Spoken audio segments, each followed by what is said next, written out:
یہ جو ماشاء آپ نے اتنا ایک قدم پہ اتنی شخص بات کی، اس سے بڑی امید پیدا ہوتی ہے کہ it's just about one step I need to take in my life. لیکن دوسری طرف میں چاہ رہا ہوں تھوڑا سا ایک کیونکہ ہوپ کی بات کر لی، امید کی تو فیئر کا بھی، کیا اسی طرح ایک غلطی بھی ہوتی ہے جو انسان کو ڈبا دیتی ہے؟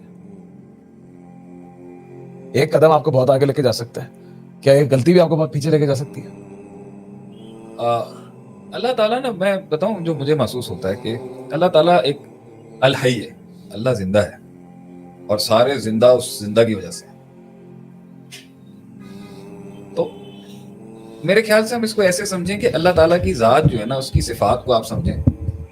اسے غصہ بھی آتا ہے، اسے محبت بھی ہوتی ہے، وہ راضی بھی ہوتا ہے، وہ خوش بھی ہوتا ہے، وہ فرشتوں کو دکھاتا بھی ہے یہ دیکھو کیا کر رہے ہیں، تم نے ریزرویشن رکھی تھی، دیکھو تم نے ہی کہا تھا. وہ بات بھی کرتا ہے. اللہ جو ہے اپنے بندے کے لیے جو ہے وہ پیار بھی کرتا ہے اس سے. اللہ کو کچھ خاص لوگوں کی آہوزاری بھی بڑی پسند ہے، کچھ تڑپ اللہ کو خاص لوگوں کی پسند. اللہ کو ایک بالکل الحی ہے، وہ زندہ ہے، سارے زندوں کا ساری زندگیاں زندہ کے. تو کبھی کبھی جو ہے نا بڑے بڑے غلط قدموں کو بھی اللہ جانے دیتا ہے، کیونکہ اللہ ہے. نہیں بری لگ رہی ہوتی ہے اس اپنی شریعت کے مطابق، اپنی اللہ کو وہ چیز اچھی نہیں لگتی، لیکن اللہ ہے نا. اللہ کچھ نہ کچھ نکال لے گا اس کی زندگی سے. جیسے وہ روایت ہے بطاقہ والی، سارے کے سارے 99 رجسٹر اس بندے کے اللہ کی نافرمانی میں گزرے. اس نے کوفہ سے لے کے بصرہ تک کے لیے، کوفہ سے بصرہ کا سفر میرے خیال سے 1200 کلومیٹر بنتا ہوگا. تو 99 رجسٹر اس کے، سوچیں 99 رجسٹر، کوفہ 1200 کلومیٹر آپ کا کراچی لاہور ہے، 1200 کلومیٹر کا ایک صفحہ ہو اور کتنے صفحے اسے ایک رجسٹر میں، اور ایسے 99 رجسٹروں پاپوں سے، گناہوں سے، معصیتوں سے بھرے ہوں. اور سوچیں کہ کتنا اللہ ناراض ہوگا اس سے.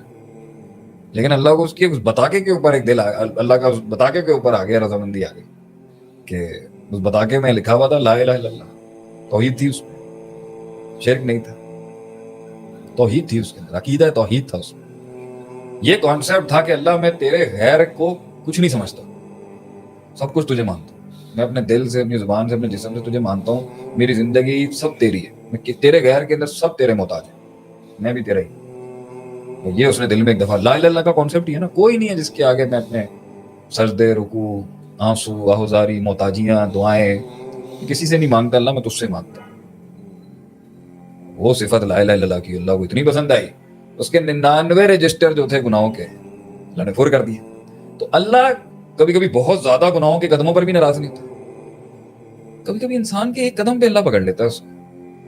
لیکن مجھے جو لگتا ہے نا، اگر علماء میری اس میں تصحیح کر دیں تو ٹھیک ہے، مجھے لگتا ہے اس ایک قدم کے اندر کچھ ہو نہ ہو، مگر اس قدم سے پیچھے جو اس کی نفسیات ہے نا، وہ میٹر کرتی ہے. اس لیے امام ابن تیمیہ رحمہ اللہ علیہ کا مجموع الفتاویٰ کے اندر ایک بات تھی. ہمارے ایک استاد تھے، وہ کہتے تھے جب بھی انسان گناہ کر رہا ہوتا ہے نا تو ظالم کا لفظ بولا، انہیں ظالم ہوتا ہے. کیوں؟ کیونکہ وہ وضع و شیء اللہ غیر موضعی ہو رہا ہوتا ہے، ظلم تو اس نے کر دیا نا. گناہ کے پیچھے کی نفسیات جو ہے نا، اس لیے گناہ گار بھی اگر اپنی نفسیات کو عاجز رکھے نا گناہ کرتے وقت، کافر نہیں ہوتا. گناہ کرتے وقت کی نفسیات جو ہے نا، وہ 99 قتل والا بھی ایسے ہی بچا ہوگا. اللہ اس کی نفسیات کو دیکھ رہا تھا، نفسیات میں عاجزی تھی، احساس تھا. کبھی کبھی انسان، اور میں نے ویسے یہ دیکھا ہے کہ جب انسان، یہ کہتے ہیں نا کہ امن من مکر اللہ، یہ بڑا عنصر ہے کہ جب انسان کو یہ چیز کا سکون اور امن آ جاتا ہے نا کہ اللہ میرے خلاف گیم نہیں کر دے گا، میرے خلاف مکر ہو سکتا ہے، میرے خلاف پلان ہو سکتا ہے اللہ کا، اس سے جب وہ ریلیکس ہو جاتا ہے نا.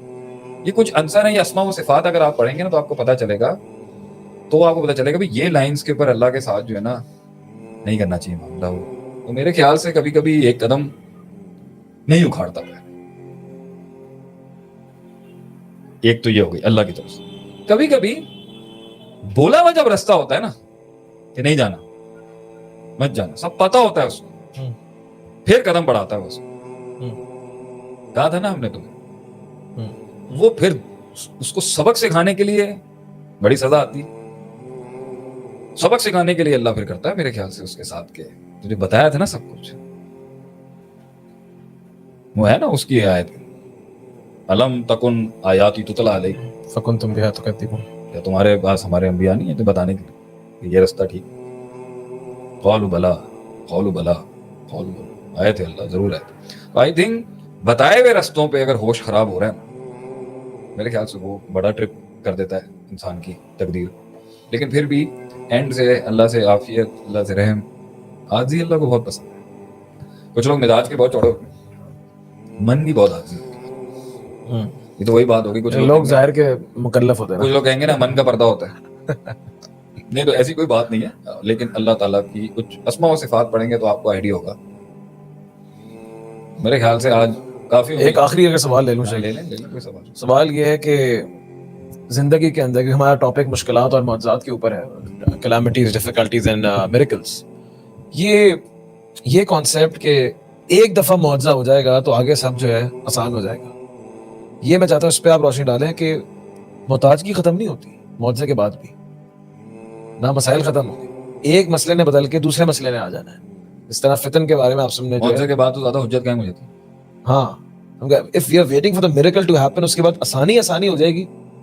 یہ اس کے بارے میں آپ کیا کہتے ہیں کہ اکثر ہماری یوتھ جو ہے ہمیں سن رہی ہے, اور ایک بڑا عجیب سے کہ میں بچپن سے دیکھتے آیا ہوں کہ او لیولز سے اے لیولز تک ہے, بس ایک دفعہ یہ ہو جائے یا اللہ معجزہ دکھا دے, اس کے بعد ہم اگلے سال پھر معجزہ مانگ رہے ہوتے ہیں اور پھر مانگ رہے ہوتے ہیں, اور ہر دفعہ یہ سمجھتے ہیں اس کی بعد ہمیں ضرورت نہیں پڑے گی. تو ہم اللہ تعالیٰ کے سامنے پارٹ ٹائم محتاجگی جو ہے نا وہ بڑا اظہار کرتے ہیں, لیکن جو دائمی ہے نا کہ ایک معجزے کے بعد بھی کہانی سولو نہیں ہوتی ہے.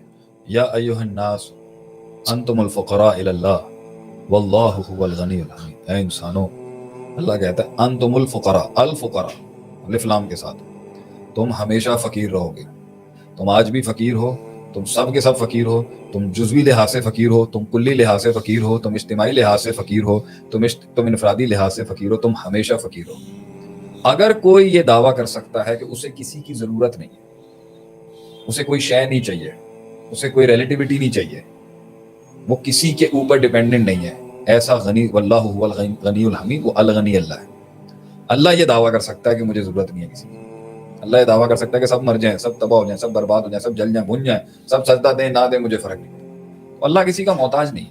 تو یہ دنیا دار البلا ہے, یہاں ایک اسٹیشن ختم ہوگا پھر دوسرا شروع ہو جائے گا, دوسرا ختم ہوگا تیسرا شروع ہو جائے گا, اس حد تک کہ موت آ جائے گی. اس لیے تو آپ صلی اللہ علیہ وسلم کہتے تھے کن فی دنیا کا انک غریب او عابر السبیل, دنیا میں ایسے رہو جیسے مسافر نے ایک جگہ سے دوسری جگہ رکنا ہے, تھوڑا سا آرام کرنا ہے. آپ صلی اللہ علیہ وسلم کہتے تھے نا میری زندگی اس دنیا میں ایسی ہے جیسے ایک مسافر تھوڑی دیر کے لیے درخت کے سائے کے نیچے بیٹھا, سفر پھر جاری, پھر سفر چلتا رہے گا حتی یاتی الیقین, یہ موت تک نہیں عبادت کا سلسلہ رکے گا. تو اگر کہیں معجزہ آ بھی گیا ہے اور زندگی نے ایک رخ بدل لیا ہے, حالات تھوڑے سے آسان ہو گئے ہیں, پھر شروع ہو جائے گا.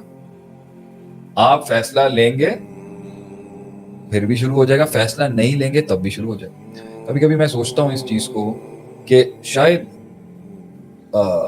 جو لوگ اس طرز کی زندگی نہیں جی رہے ہوتے ہیں جس میں قوم کی خدمت, ملک کی خدمت, وقف ہوئے ہیں, صبح شام کام کر رہے ہیں, دین کے غلبے کی محنت کر رہے ہیں, ہمارے حکومتوں کے استحکام کی کوشش کر رہے ہیں, مسلمانوں کے عروج کی بات کر رہے ہیں, ان کی لائف جو ہے وہ زیادہ پرابلم میں ہے, اور جو گھروں میں بیٹھے ہوئے ہیں اور جو القاعدون ہیں ان کی لائف میں کوئی ایشو نہیں ہے. ایسی کوئی بات ابھی جو کسی بھی ایکٹیویزم اور تحریک کا حصہ نہیں ہے, گھر میں اس کے بچے کو کوئی بیماری آ رہی ہوگی, کسی کی بچی کی آنکھ کا مسئلہ میں نے دیکھا بھی, کسی کے کوئی مسئلہ ہے, کسی کی بیوی کا مسئلہ ہے. ہر انسان کو اس کے ڈومین میں اللہ آزماتا ضرور ہے. جب اللہ جو ہم چاہ رہے ہوتے ہیں ہمیں جو زندگی اس دنیا میں مل جائے, وہ اللہ کے قانون کے مطابق بندے کو چھوڑ دیا اللہ نے عذاب کے لیے. ہم اس دنیا میں یہ چاہتے ہیں کہ ہمیں ٹینشن نہ ہو, ہمیں سٹریس نہ ہو, ہمیں بلائیں نہ ہو, ہم پہ عذاب نہ ہو, ہمیں مینٹل ریلیکسیشن ہو, ہمیں کوئی پریشر نہ ہو, ہمیں ڈر نہ ہو, ہمیں خوف نہ ہو, ہمیں جو ہے وہ جیلے نہ ہو, ہم پہ فاقہ فقر نہ ہو. یہ سب چیزیں تب ختم ہو جائیں گی جب آپ کو اللہ نے سلیکٹ کر لیا کہ بھائی اب اس کی ڈھیل چھوڑ دو, اسے جہنم میں جانے دو.